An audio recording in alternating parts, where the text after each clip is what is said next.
நம்ம இன்னைக்கு சாம்பார் சிக்கன் எப்படி பண்ணுறதுன்னு பார்க்கலாம். அதுக்கு 1/2 கிலோ சிக்கன் எடுத்துக்கோங்க.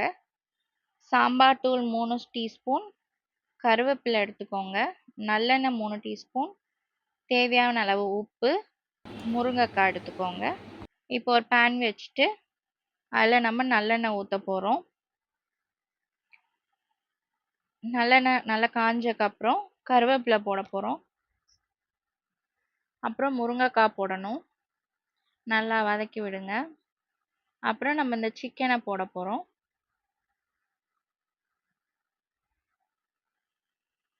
அதுக்கப்புறம் நம்ம இந்த சாம்பார் தூள், இன்னும் உங்களுக்கு காரம் வேணும்னாலும் நீங்கள் கொஞ்சம் ஆட் பண்ணிக்கலாம். இது வந்து ரொம்ப காரமாக இருக்காது. நாங்கள் போட்டிருக்க அளவு குழந்தைங்களும் சாப்பிட்லாம், அந்த அளவுக்கு போட்டிருக்கோம். உப்பு தேவையான அளவு போட்டுக்கோங்க. போட்டு நல்லா மிக்ஸ் பண்ணிக்கோங்க. நல்லா மிக்ஸ் பண்ணிவிட்டு ஒரு சின்ன கிளாஸில் 1 கிளாஸ் தண்ணி ஃபுல்லாக ஊற்றணும். ஊற்றி இதை நல்லா கொதிக்க விட போகிறோம். நல்லா மூடி போட்டு நல்லா கொதிக்க வச்சிங்கன்னா நம்ம சாம்பார் சிக்கன் ரெடி.